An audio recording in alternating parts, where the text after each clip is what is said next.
सभी को मेरा नमस्कार।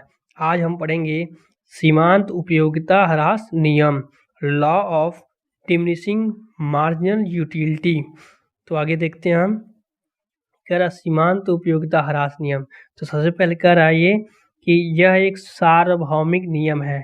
सार्वभौमिक नियम का मतलब है पूरी सब जगह क्या है, सत्य होगा, यूनिवर्सल ट्रूथ है ये।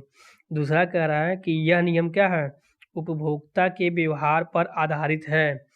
तीसरा कह रहा है कि सर्वप्रथम क्या गोसेन ने 1854 में इस पर क्या किया था, विचार किया था, जिसे बाद में प्रोफेसर मार्शल ने क्या किया, नियम के रूप में प्रस्तुत किया। इसलिए इस नियम को क्या कहते हैं, गोसेन का प्रथम नियम भी कहा जाता है।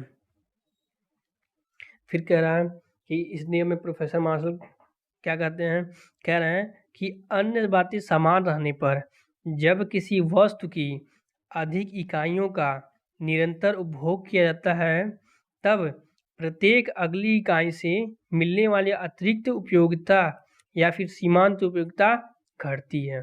तो कह रहे हैं अन्य बातें समान रहने पर, इसका मतलब क्या है कि जो उपभोक्ता है उसकी इनकम क्या हो, स्थिर रहे और कीमत स्थिर रहे, और जो उपभोक्ता है उसकी रुचि, फैशन आदि में कोई परिवर्तन नहीं होना चाहिए। और कह रहे हैं उसके बाद जब किसी वस्तु की इकाइयों का निरंतर उपभोग किया जाता है, मतलब क्या है कि जब किसी वस्तु का क्या कर रहा है, वो निरंतर क्या कर रहा है, उपभोग करता जा रहा है, तो क्या होता है, तो जो सीमांत उपयोगिता क्या होती है, घटने लगती है। यही क्या है, सीमांत उपयोगिता ह्रास नियम है। आगे देखते हैं। तो कह रहा है कि यहाँ हमारा दिया है इकाई वस्तुओं की, और यहाँ कह रहा है सीमांत उपयोगिता।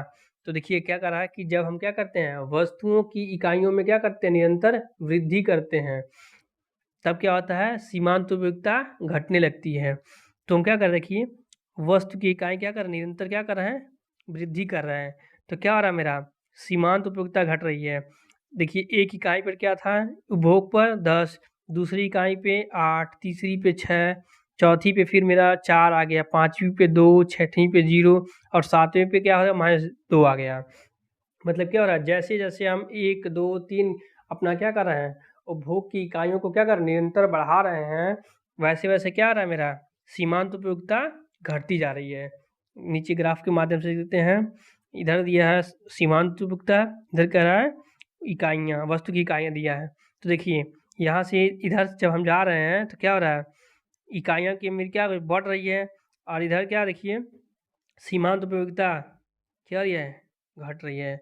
जैसे जैसे हम क्या कर रहे हैं, इकाइयों को बढ़ा रहे हैं, वैसे वैसे क्या होता है, मेरा सीमांत उपयोगिता घटती जा रही है।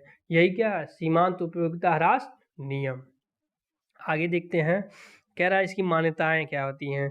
तो सबसे पहले कह रहा है पहला कि वस्तु की सभी इकाइयाँ क्या है, एक समान है, मतलब उसके गुणधर्म में या फिर आकार में क्या है, कोई परिवर्तन नहीं है, सब सेम है, एक जैसे हैं। दूसरा कह रहा है कि उपभोक्ता क्या है, वस्तुओं का क्या कर रहा है, उपभोग लगातार कर रहा है, उसमें क्या है, अंतराल क्या नहीं होनी चाहिए। तीसरा क्या कह रहा है कि उपभोक्ता की मानसिक स्थिति क्या होती है, स्थिर होनी चाहिए, उसके मानसिक स्थिति में परिवर्तन नहीं होना चाहिए। और चौथा क्या कह रहा है कि उपभोक्ता की क्या, आय में भी क्या परिवर्तन नहीं होना चाहिए। पांचवा कह रहा है कि उपभोक्ता क्या है, उसकी रुचि, फैशन, आदत इत्यादि में भी क्या होता है, कोई परिवर्तन नहीं होनी चाहिए। 6 नंबर कह रहा है कि वस्तुओं के मूल्य में भी क्या होता है, परिवर्तन नहीं होनी चाहिए। अगर जब ऐसा होगा तभी ये नियम क्या होगा, लागू होगा।